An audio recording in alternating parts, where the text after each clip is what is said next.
हमारी ये विशेष पेशकश इस समय रूस की राजधानी मॉस्को से आ रही है और मॉस्को में इस समय क्रेमलिन में प्रधानमंत्री नरेंद्र मोदी और रूस के राष्ट्रपति व्लादिमीर पुतिन के बीच द्विपक्षीय बातचीत शुरू हो गई है और भारत का एक बड़ा बयान यहां सामने आया है।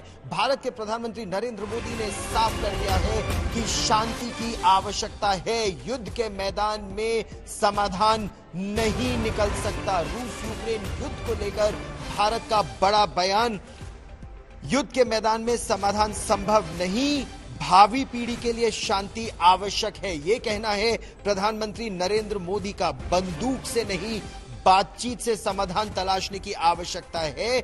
और इस शांति बहाली में एक और महत्वपूर्ण बयान प्रधानमंत्री नरेंद्र मोदी का, उनका कहना है कि शांति की बहाली में भारत हर संभव सहयोग करने को तैयार।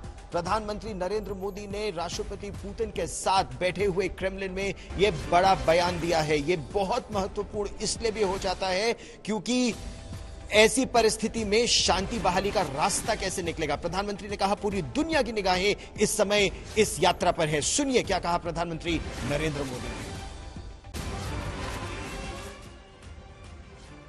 एक्सेलेंसी, एक मित्र के नाते मैंने हमेशा कहा है कि हमारी भावी पीढ़ी के उज्जवल भविष्य के लिए शांति सर्वाधिक आवश्यक है। लेकिन मैं ये भी जानता हूं कि युद्ध के मैदान में समाधान संभव नहीं होते।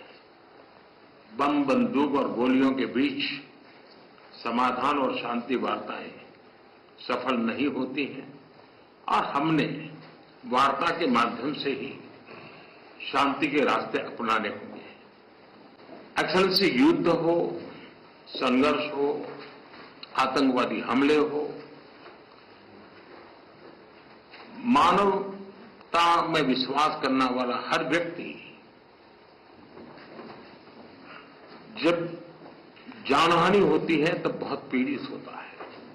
लेकिन उसमें भी जब मासूम बच्चों की कत्ल होती है, मासूम बच्चों को मरते हुए देखते हैं, तब हृदय छलनी हो जाता है और वो दर्द बहुत भयानक होता है।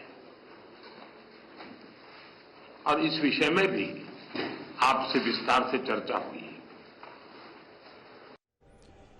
और प्रधानमंत्री नरेंद्र मोदी के इस बयान पर, भारत और रूस की मैत्री पर और किस दिशा में ये संबंध आगे बढ़ रहे हैं, दो रूसी एनालिस्ट इस समय मेरे साथ है, रूसी और भारतीय एनालिस्ट इस समय मेरे साथ है। कैटरीना एक रशियन एनालिस्ट है, मानसी प्राशर मेरे साथ है, रूस में ही रहती हैं, और रशिया इंटरनेशनल अफेयर्स काउंसिल की आप एनालिस्ट है, एक रशियन थिंक टैंक है। कैटरीना, प्रधानमंत्री नरेंद्र मोदी की इस यात्रा को और उनके इस बयान को रूस में आप किस तरह से एनालाइज करेंगे? हम जानते हैं क्या ये third term of Modi ji, और ये बहुत इम्पोर्टेंट है क्या first visit specially to Moscow, this is very big privilege सब लोग के लिए। और इंडिया और रशिया बहुत पुराने दोस्त हैं, तो हम सब अभी होप करते हैं और जानते हैं कि ये रिश्ता बहुत इम्पोर्टेंट दोनों कंट्रीज के लिए, और ये रिश्ता स्ट्रॉन्ग करना हमेशा के लिए पड़ेगा। तो ये रिश्ता स्ट्रॉन्ग बनाने की आवश्यकता है, ऐसा रूस का आकलन है। मानसी, प्रधानमंत्री नरेंद्र मोदी ने कहा कि जब वो यहां आए तो पूरी दुनिया की निगाहें इस समय उनकी इस यात्रा पर है और पश्चिमी देश, खासतौर पर नेटो का एक समिट इस समय चल रहा है, तो पश्चिमी देश एक अलग दृष्टि से इस यात्रा को देख रहे हैं। आपने यूक्रेन के राष्ट्रपति ज़ेलेंस्की का भी बयान देखा होगा। रूस में आप इसे किस तरह से एनालाइज कर रहे हैं? अभी जो प्रधानमंत्री मोदी जी का एक बयान आया है अबाउट ब्रोकरिंग पीस, तो उसको जो वेस्ट है वो I think in my opinion will analyse in such a way that India is proposing to broker peace in a similar format जैसे यूएसएसआर ने 1965 में इंडिया और पाकिस्तान के साथ किया था, कि हम उनको साथ लाकर बैठकर बातचीत से समाधान निकाल सकें। And I think Russia will surely support it in the coming times.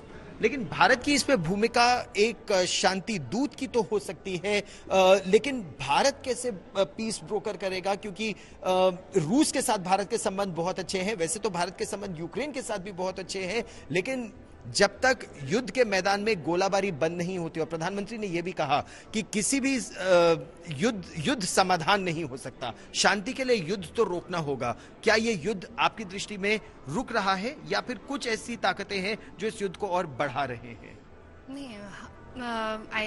If I analyze it, I really think that peace is required, and Modi ji, with any support will be, any advice, any support will be accepted by Mr. Putin. I'm sure of it, and Russia will appreciate it a lot.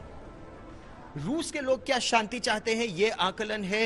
रूस के लोग इस युद्ध को, इस बमबारी को जो लगातार बढ़ रही है और जो पश्चिमी देशों से हथियार यूक्रेन को मिल रहे हैं, क्या उससे ये युद्ध और ज्यादा बढ़ रहा है? युद्ध डेफिनेटली बढ़ रहा है, लेकिन रूसी लोग शांति ही चाहते हैं, बट शांति with justice towards their people and security from the west. ठीक, तो रूस में इस युद्ध के लिए किसे आप लोग जिम्मेदार मानते हैं? ये जो युद्ध फरवरी 2022 में शुरू हुआ और उस समय मैं यूक्रेन से रिपोर्ट कर रहा था, उस समय जब ये युद्ध शुरू हुआ और भीषण रूप लगातार लेता जा रहा है और डेडली ये होता जा रहा है। एक बच्चों के अस्पताल पर एक मिसाइल गिरी है, तो रूस इसे किस तरह से देखता है? This is important because the war is inhumane.